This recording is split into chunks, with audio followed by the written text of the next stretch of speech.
What's up, guys? Welcome back. New week, new episode. You know the deal, so come check out what we got going on. Hey, you got me all messed up. We should make Evan do the intro. The intro? Yeah. Welcome to Kibbetech.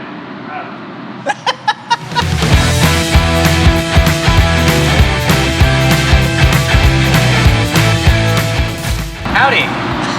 Welcome to another episode of Kibbetech.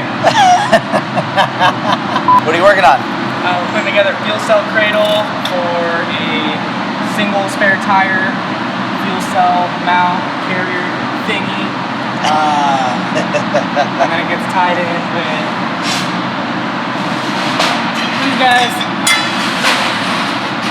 Oh, he's just bringing out everything. And so basically, like one of those small ones over there, like the one that's in the back of that OBS F-150 goes in the back of this, and then this gets triangulated, tied into this, about right here, and then that's what holds down your fuel cell, and then we'll put a rod up onto it, that way you can throw your tires, strap it down, and it's ready to go out the door.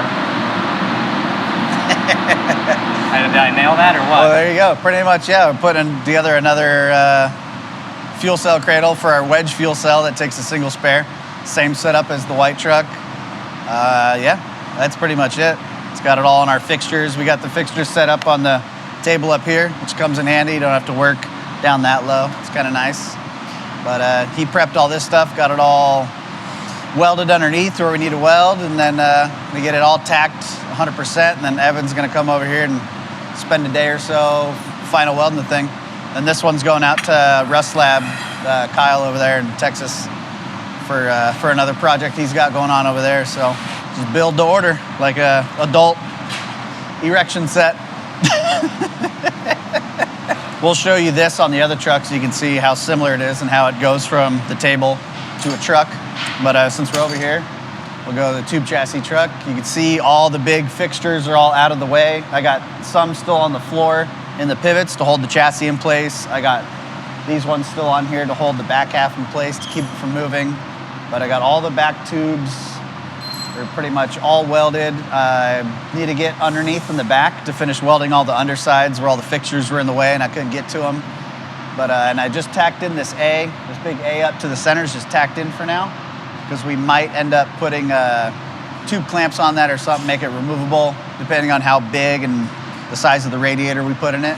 Yeah, that's pretty much it on this thing for now, but really liking the progress, and especially without all the fixtures in the way. You can really see what it kind of looks like, because the fixtures are kind of crowding it up a bit, but super happy with this. Just need to get back on and welding it, and then we got a bunch more stuff coming from Laser for that as well. Let's go see what Evan's up to.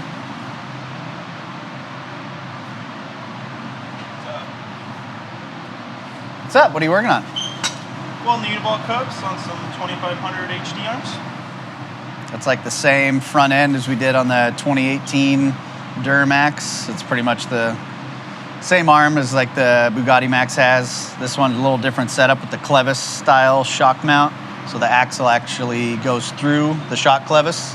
So this takes a Uniball in here. It's got the clevis style shock mount. Look at what we do on the short course trailing arms. And yeah, just burn up a couple sets of those. A couple more 1500 arms. And here's the same cradle that Chase is working on. So this is the completed version. So you can see it's got aluminum floor in here for the cell to sit on. So instead of just sitting on all the tubes, it's got this nice 90 thou aluminum floor it sits on. The top, it's got tube clamps here and here. And then that section has a bolt on the front. So this whole piece comes out, and that's what actually holds the cell down, and the spare tire sits in here. This is here to keep the tire from moving side to side. And it's got our spare tire hook points here and there. Just a single strap holds the tire in. And this cell has a single intake pump. So a nice simple setup. Got the fill plate off to one side over there. You could run that filler, we could do a remote filler, but we kind of leave this area open for a jack. So it'll be a kind of jack, spare tire, and this kind of simple, clean back half instead of double tires and the more expensive cell. But one of the cool things about this, if you ever wanted to upgrade to the radius fuel cell, you could cut, obviously take this mount out, you could cut this tube off here, here, in here, and then add the rear bumper section, put the radius fuel cell in, and then it's pretty much the same from here to here. It's the same as the radius fuel cell. So all we did was add this tube and that and change the cell. But all the tubes, sway bar tubes in the same spot, everything dimensionally is identical. It's just the rear bumper is a little different. So if you have this set up and eventually in the future you want 2 spares and more fuel, you can simply cut this out, change the cell out, and then you have the double stack spares with the radius cell. So kind of nice universal mount set up there, so pretty cool. And we build these to order, like we saw on the table. So fuel cells usually take about 4 to 5 weeks to get in, and then we could have the tubes ready in 3 to 4 weeks. And then, yeah, you can just buy this as a kit and put it on anything you want.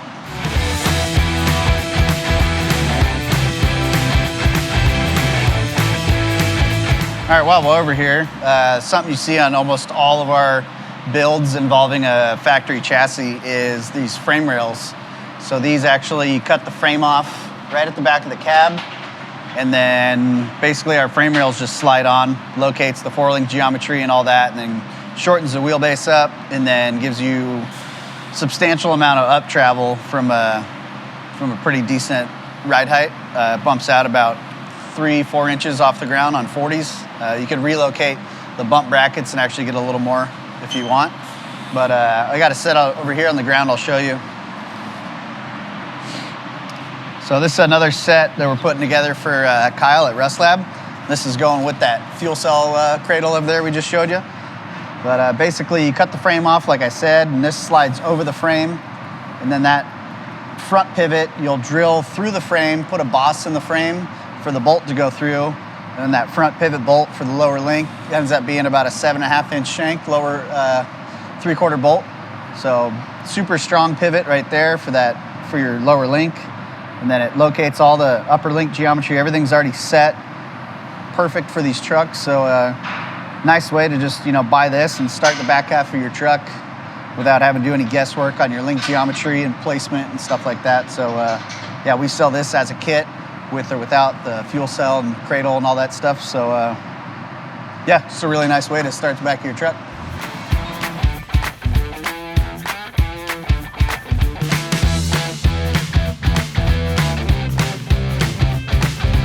All right, so back on the chrome truck, we finally got the dash in from Fiberworks. So we went with their full size, I think they're new, I forgot what they call it, maybe the flagship dash or something like that. But just a nice clean fiberglass dash. We didn't want to, spend months making a custom aluminum one or something in there. But so this was a nice alternative. Owner really liked this one. So yeah, we had Fiberworks make up like 3 of these for us. We're putting one in the white truck as well. And we got the one for this truck. We got one for that truck and another truck that we're going to be working on. But this will be the next step in the cab of the chrome truck here. Going to get this in there, then we're going to build a console that fits to it for the shifter, handbrake, cup holders, all that good stuff. Put the big Holley dash in it, a bunch of cool stuff like that, and then finalize the pedals. And then we're going to take that cab off and get it off to powder coat and Line X and stuff like that. But yeah, finally got that here, so we're going to start fitting that in the next few days. Jeep is all ready to get painted. The paint's supposed to be here tomorrow. We got some custom spray paint made in literally spray paint in a can to match this like kind of candy red powder coat that he had done. So we'll be able to mask everything off and just spray paint all this and then start assembling this front end. And Spider Tracks just sent us the axles for the front. Those will be here tomorrow. So literally everything is pretty much here to finalize this thing. And then we're doing some last minute aluminum panels in the back. Well, I don't know if you saw the finished aluminum panels up front, but that turned out really cool. And they'll just stay raw aluminum like that. We got Rambo over here making the panels for the back. So that's just one big panel to cover this entire side basically. So it'll go from here all the way to the cab. Just one piece, little cutout for the bump stop there. And give it a nice clean look, kind of protect everything and hide everything nicely. We got the rear end all touched up with Steelit. We got our sway bar on here. Just got to finalize this thing with some new hardware. All the water lines are done. We took everything off the top back here to get all the parts powder coated. So all like the radiator mounts and all that stuff. So yeah, we just got to finalize this panel, finalize all the hardware and everything. We're modifying the exhaust. The exhaust actually was hitting the rear end, would hit the exhaust at full compression, and then at full droop, the upper links would actually come in and touch it. So we're got it mocked back up in here. We're gonna move that up and then move that out of the way. So just kind of take what he had there and just kind of modify it to work with the up travel and the droop. And then, yeah, that's pretty much it back here. So we're getting real close to firing this thing up and sending it on back home, which will be nice.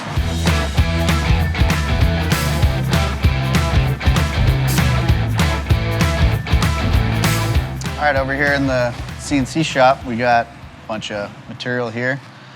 We're working on some shackles. You can see they start out as that chunk, and then that's the first stop right there in the middle of its process right now. But yeah, from that to that to that. So this is the same shackle that I run on the Bugatti Max. It's got stainless insert. It's all machined out of aluminum, obviously. Runs urethane bushings, and pretty sure this is about, I think, 1.5 inches over stock. Let's see, what's the measurement on this? It's not long enough to measure my size. Eso es lo que dice él. That's what he says? Damn it. Yeah, 7-inch. So 7-inch center to center, and these are designed for a 3-inch wide leaf with obviously 1/4 inch bushing per side. So it's a 3.5-inch opening here. And obviously this one's a 3-inch plus 1/4 inch each side for bushing. So 3.5, 3.5. So this is for like Raptor or Chevy 2500, 3500, and I think the Ford, like F250, F350, well, this would fit in. So 7-inch eye to eye, 6061 aluminum billet shackle.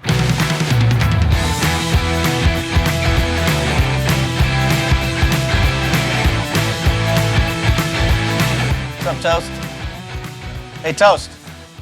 You my man. Sup? Sup?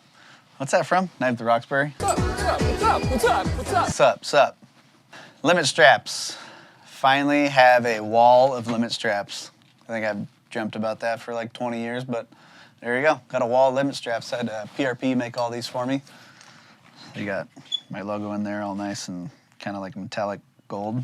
They're all black, heat-treated tabs, rated for 10,000 pounds apparently. These are all quad straps.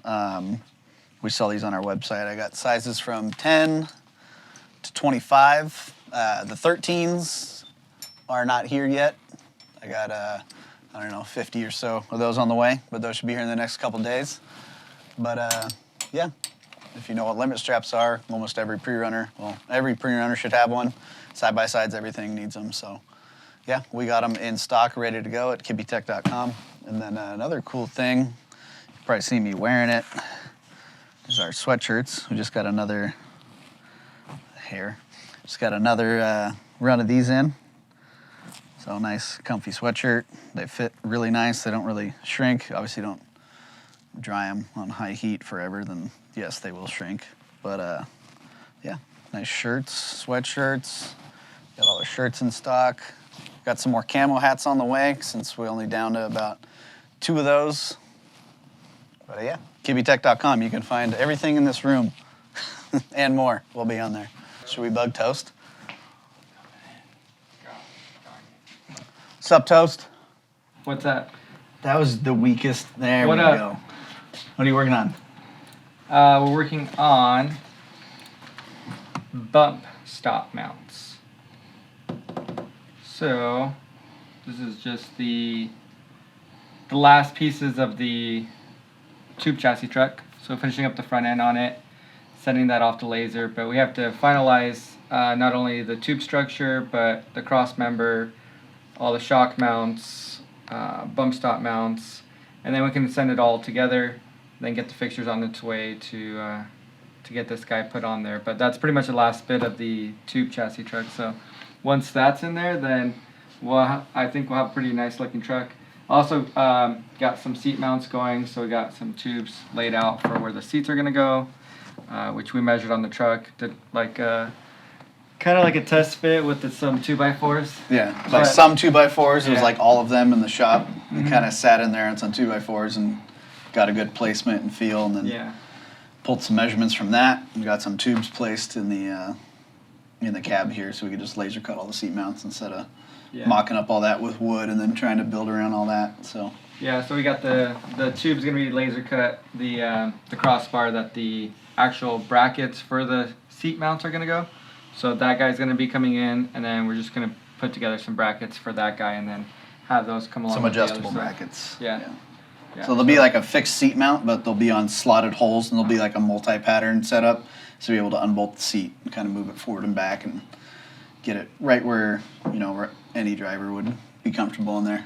Yep. So tube chassis stuff today. A lot of machining. We got this guy. Some this is bed pedals and brake this is pedals. for the black pre-runner. So this would be the brake pedal. You can mount it in there actually any way we want. So that'll be the foot pad. Your foot will, you know, hit it like that. And then this is the dead pedal, which will go. We built a panel on the left by the A-pillar where the cage kind of goes through the floor, and this fits that panel area perfectly. So it'll have dead pedal just to rest your foot on, then brake pedal, and then we're working on our own billet gas pedal assembly as well that will have all matching. Everything will match. So all three pedals across there. Small side will projects in match. between the machines running and finishing up some design work for the tube chassis. So these are really easy to whip out. That's kind of like a quick one, but maybe we can sell these production eventually. Yeah, we'll Never see. know. There you go. Good job, Toast. Thanks, dude.